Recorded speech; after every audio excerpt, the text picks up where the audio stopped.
Hey everybody, and welcome back to my channel. And more importantly, happy Pride! I'm in St. Petersburg, Florida right now for Pride, and I can't wait to meet you guys out on the parade route. Although I have to say right now, I'm not feeling entirely prideful, because while I feel accepted by the lesbian, gay, bisexual, and transgender communities, of course, it looks like that acceptance has a limit. Because while I'm going to be encountering people all along this parade route today that are going to be shouting love is love, most of the time that does not include me. And I personally am somebody who finds it very difficult to live without love. And for the last few years, I've been painfully single.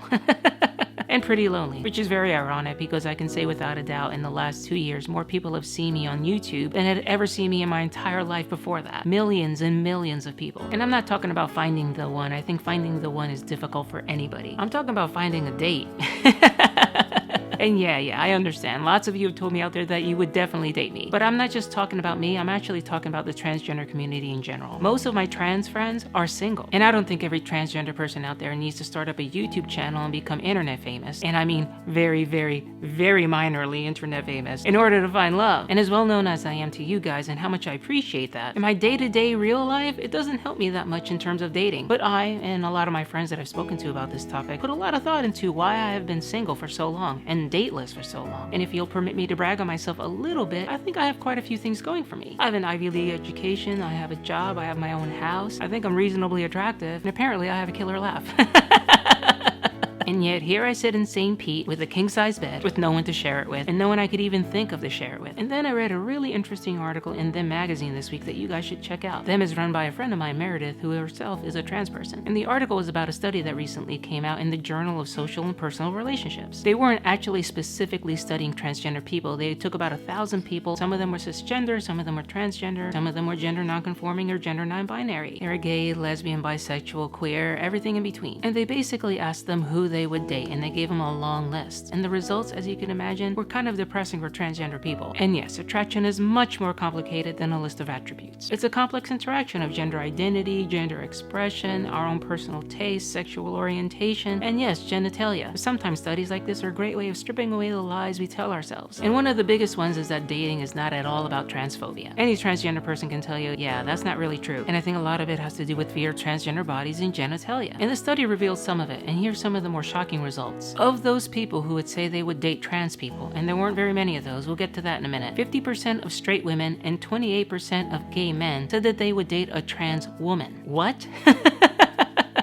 I mean, really? I mean, what was the calculation going on in their heads? A transgender woman presumably still has her penis, which is not always the case, of course. Maybe I could roll with that. Really? Because you would still be dating a woman. And along those lines, straight guys and lesbians don't get off the hook either. Of the straight men and lesbians who said that they would date a transgender person, 50% of straight guys and 69% of lesbians said that they would date a trans man.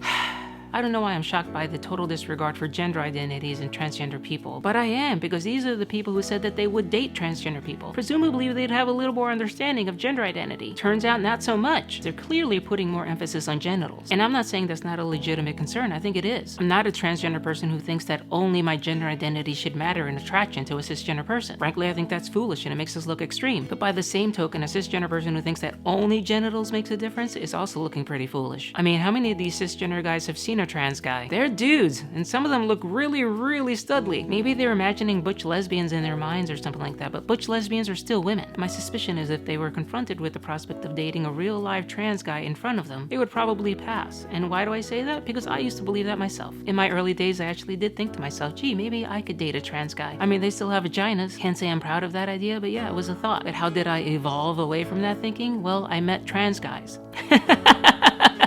And it only took a very short conversation for me to realize, yeah, I can't date you. At that point, I realized that my sexual orientation was much more than just about what genitalia you happen to be packing. Now, these numbers I've been giving, as I said, are from cisgender people who said that they would date transgender people. Well, how many of those are there? Not many. Not many at all. In fact, in this study, virtually all heterosexual cisgender people would not date transgender people. About 98% of heterosexual women and 97% of heterosexual men said they would not date a trans person. Wow, I mean, that's a huge number. It actually makes me sad. Well, how about in the LGBTQ community? Maybe they're a little more accepting. And the answer is they are, but not in huge numbers either. 11.5% of gay men and 29% of lesbians said that they would be open to dating a transgender person. So yay lesbians, kinda. So when you look at these numbers as a whole, clearly a lot of cisgender people don't have a preference for dating transgender people. But none of it is transphobia, right? Come on. it. Now, obviously, based on the fact that I am a trans woman and that I have some personal experiences along these lines, I do think transphobia plays a significant role here. But what do the numbers say? Now, up to this point, we've been looking at people who are fairly binary in terms of their sexual orientations. Well, the study did also look at the attractions of bisexual, queer, and non-binary people. It lumped them all together, which isn't ideal, but these are the best numbers we have. But genitalia shouldn't play as big a role in their attractions. And the numbers do bear that out, but not to the extent that you might think. Turns out that about 52% of bisexual, queer, and non-binary folks would date a transgender person. What about that other 48%? What's going on there? Why aren't they closer to the numbers that transgender people said that they would date other transgender people? That number, by the way, is 89%. It's not 100%. To me, that number 52% does reveal that transphobia is playing a role here, not just genitalia. When I say transphobia, you know what? I'm actually talking more about trans women and trans men. Because let's face it, trans women are the ones who are more maligned than any other probably in media representations. I mean, how many times have you heard a joke about a man meeting a woman with a penis at a bar? You almost never hear a joke about a woman meeting a man with a vagina. And that fear and anxiety that trans women for some reason present plays out in all sorts of negative ways in our society. Laws have been written specifically targeting us. You would expect that the numbers on attractions to us would be worse than the numbers on attractions to trans men. And guess what? They are. So of the gay guys who said that they would date a transgender person, 100% said that they would date a trans guy. And 95% of bisexual, queer, non-binary people said that they would date a trans guy. Let me re-emphasize those numbers. 100% of gay guys, 95% of queer, bisexual, non-binary people. Now, how about trans women? Well, the number drops. 72% of the bisexual, queer, and non-binary people in the study said that they would date a trans woman, which is not a terrible number, but over 20% less than trans men. So a little less than 2/3 of the lesbians out there who said that they would date a transgender person would allow themselves to date a trans woman. Remember when we were talking about those counterintuitive examples, and 69% of lesbians who said that they would date transgender people would date a trans guy? So more trans-inclusive lesbians would date a trans man than would date a trans woman. I could think of a lot of reasons for that, and I could probably come up with a whole video just on that. So clearly there's a lot of confusion out there about gender identity and gender expression, trans men, trans women, people being uncomfortable with our bodies and our genitalia, and people having some significant fear about what it would be like to be with a trans woman over a trans guy. Apparently the thought of dating trans women is a scary thing, and I gotta think that some internalized homophobia plays a role in that. Also the way that society places on masculine identities over feminine identities, and the fact that trans women by our very presence seem to say that it's preferable to be a woman in society than to be a man. And yeah, this study was just a rough approximation of things. It can never be granular enough to really encompass all cases, and I think the people in it were left to call upon their own imaginations when thinking about dating people. So when they said, could you imagine dating a trans guy? I have no idea what they thought of. And the same for trans women, although from these numbers it looks like they imagined a woman with a penis. Or even worse, maybe they thought of trans women as really men and not women at all. But I personally learned a lot from this survey, and maybe why I'm still single in this brutal swipe left world where people don't have to personally meet me to reject me. And as a post-op transgender lesbian with a little bit of a YouTube following, things could be a lot worse for me. I actually crunched the numbers in the survey, and it looks like among lesbians I have a 19.72% chance of meeting somebody.